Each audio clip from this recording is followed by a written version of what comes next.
Yo, what is up guys? Thick Fillet back with another Zane video. Today, I'm gonna address the recent hotfix they added to the game. The October 17th hotfix, if you're watching from the future and you want to know which one specifically. There was a major buff to Zane's Digi-Clone, and some other buffs to weapons I think will be very strong with the double barrel capstone, along with some nerfs to some popular weapons and items used to farm Graveward specifically. And finally, a hotfix that killed the infinite grenade build. Is my infinite grenade build dead? I'm going to talk about all that here. Don't forget to drop a like and sub for future Zane content. I only focus on making Zane builds, along with bringing you guys tips and tricks, plus the meta for everything Zane. So I'm going to get right into the video. Today, they dropped some insane hotfixes to the game.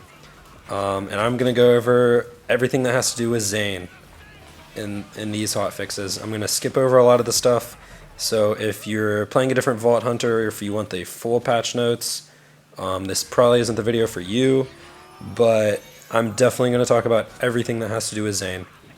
So let's get right into the patch notes. So this week's hotfixes will be live by 3 p.m. today. They adjusted lots of legendary gear through all manufacturers, blah blah blah blah blah. Anyways, so first, some weapon hotfixes that I want to talk about. The Cutsman damage was reduced by 25%. I don't blame them for this. The Cutsman is a very powerful weapon. You can definitely clear bosses in this game, like Graveward. You can clear Gigamind, Kilovolt once you get a shield down. So many bosses in this game get wrecked by the Cutsman. It was a very powerful weapon. A 25% decrease means it will now deal in the, I believe, 1300 to 1500 range now, possibly a little bit lower, which still isn't bad. The Cutsman was very powerful before they buffed it. You guys have to remember they buffed this gun. I believe because no one was using it. I think this was 2 hotfixes ago. They buffed all Maliwan weapons, I believe. And the Cutsman just became the meta because it was already good and then it got buffed. So I'm pretty sure it's still better than it was at launch. So this is still a really good gun. I'll have to do some testing with it. But yeah, so that's the first thing. I don't know who wasn't playing this gun, but if you weren't, you should have been. This gun's insane. So next, the Lyuda. The Lyuda was finally nerfed, guys. We knew it was coming, but it actually took a pretty big nerf. I'm sure it's still effective. It's just going to take a couple more clips now than it used to. But let's talk about how it got nerfed. The crit damage bonus was decreased by 30%. So I believe this is just the actual bonus. Like if you picked up a Lyuda that had plus 30% crit bonus, that'll be gone now. I believe this does do regular ×2 crit damage, so that wasn't touched at all.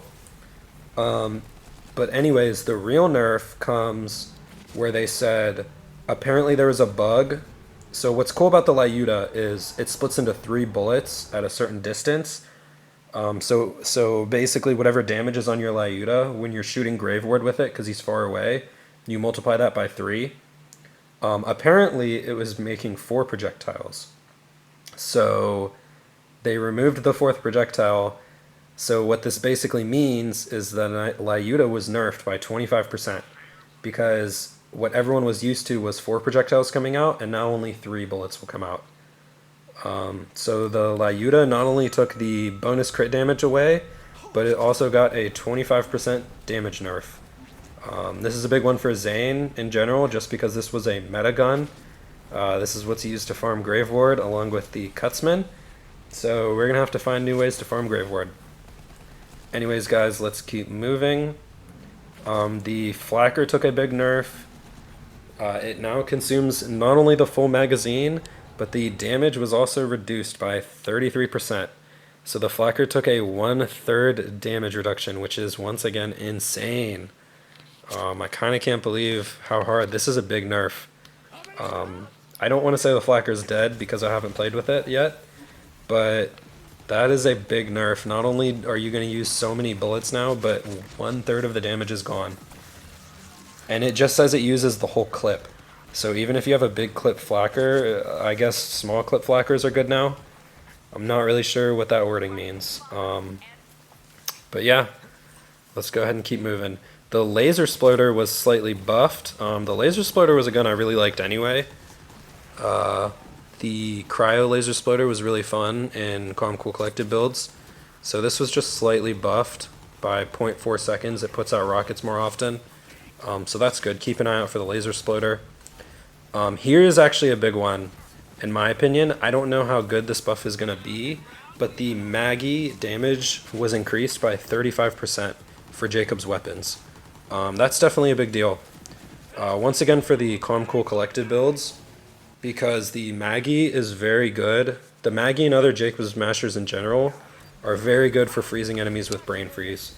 So keep an eye out for this one. You'll definitely have to test it and see how good it actually is now. But it definitely needed buffed. So anyways, moving on. In Hyperion weapons, the Crossroads took a small nerf.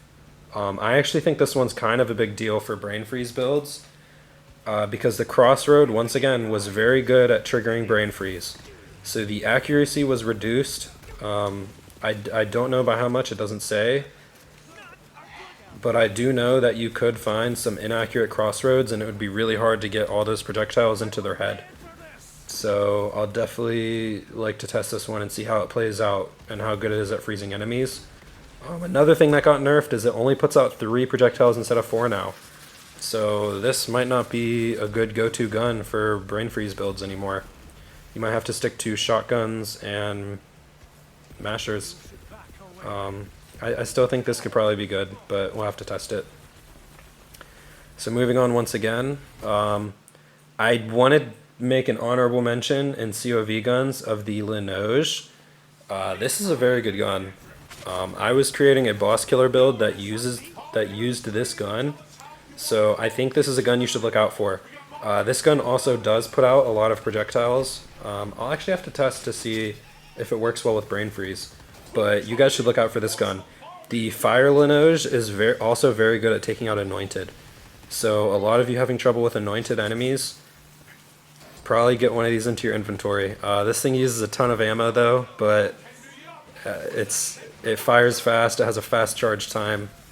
It's probably good to equip your clone with one of these, I would bet. I would definitely look out for this gun. The Linoge is great. So moving on once again, the Hex Grenades. This is kind of another honorable mention. All of these weapons are, because they're all just meta weapons. I was using all of these weapons in many of my Zane builds. I believe that they're all the best, so that's why.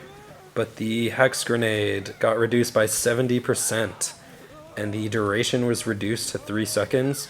I don't know what it was reduced to 3 seconds from what, but I do believe in Zane's case, once again for the Calm Cool Collected builds, the Cryo Hex should still be a good option, because they didn't reduce the efficiency, like the cryo efficiency or the dot damage. They just reduced the actual damage that the nade itself deals.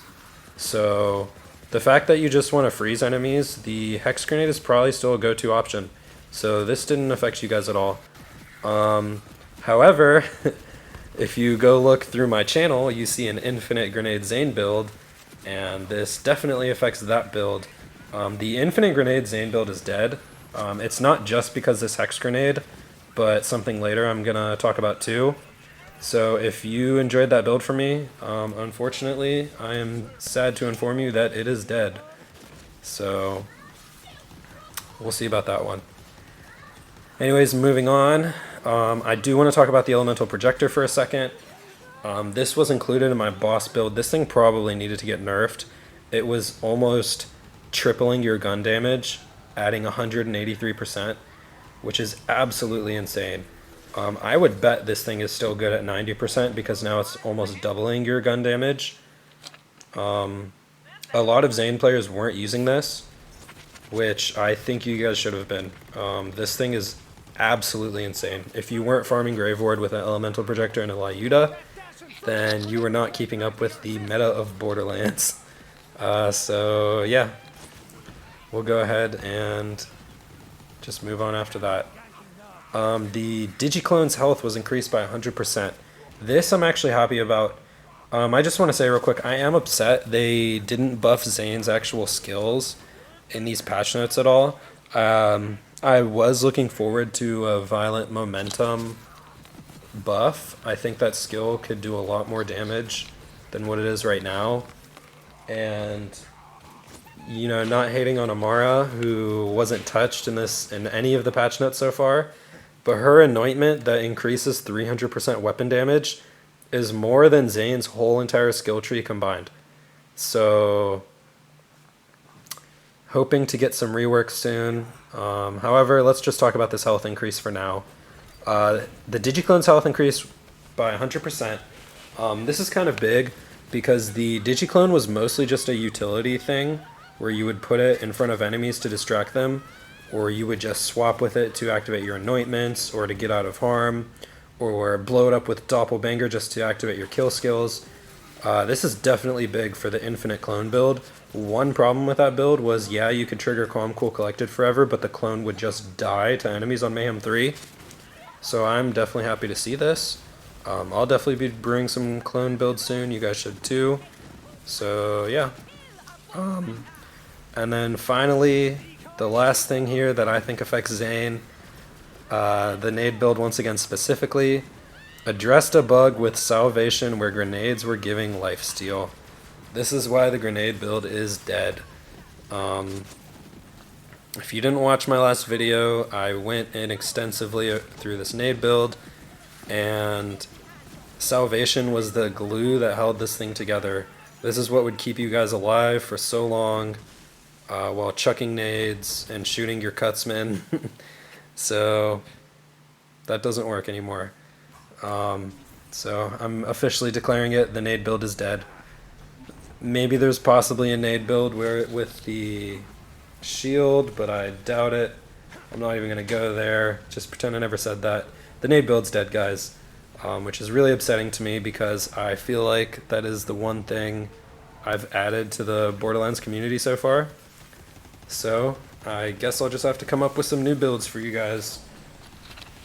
But anyways, that is the patch notes. If you're a Zane player, like the average Zane player, you should be slightly happy with these patch notes, except for the Cutsman and the Lyuda nerfs, because these were our main tools for farming Grave Ward. But there are some other guns like the Maggie that can be very good for you. The Laser Sploder is really good. And you guys should definitely be trying out the Linoge. Probably a fire one in particular to deal with Anointed. That gun's really good at dealing with Anointed because it does so much damage and it puts out so many projectiles. But yeah. So last thing I want to say is just personally, these hotfixes were terrible for me. Oh my god, you have no idea how bad these were for me. All this footage of gameplay in the background is a boss killer build I was gonna post today that I spent the last 2 days making and editing the video. And that whole build abused the Cutsman, the Lyuda, the Elemental Projector, and the nade build. It was all that stuff all in one, which was absolutely insane. I was wrecking every single boss in less than 2 minutes, except for the ones with immune phases. I think Rampager was my longest boss kill. It took 3.5 minutes, but that's because he has more than one immune phase, which is 30 seconds each. So, but yeah. So I'm actually very upset about these patch notes. However, I would like to see the clone shield builds coming out. That can definitely take advantage of like the Masher or the Maggie damage increase. I think the Laser Sploder is actually pretty good in that. And I think the Linoge is very good in that. You guys should definitely be trying out the Linoge. I think if I make a clone build, I'm definitely going to include this, and I'm going to give it to my clone to see how good the clone can utilize it. If the clone gets faster reload speed from your skills and whatnot, and from Boom Enhance, he can repair this thing instantly. I think this thing is going to wreck. Like, I genuinely do. And I think you can get a lot of damage that way, especially with the anointments recently of swapping with your clone to deal 180%, or what is it, 130, 130% after you Digi-Clone swap. I believe that does apply to your Digi-Clone's gun as well, so I think it'll definitely be cool to get some builds going with that. Anyways, guys, that was the video this week. I'm not announcing the giveaway winners because the recurring Hex Grenade was nerfed immensely. So, anyone who commented on my last video before the time that this video is uploaded, who entered the giveaway, you all win. The Hex Grenade is not as good anymore, and I've farmed a bunch of them because I'm in a bunch of trading groups, so I have more than enough to give away to the people who entered. So go ahead and just comment again under this video with your epic name, and when you get a friend request from me, you'll get a Hex Grenade in your mailbox soon after. So that was it for this video, guys. Go ahead and like if you like my take on the hotfixes, sub to the channel, and please leave a comment below for what you guys think. Anyways, take it easy.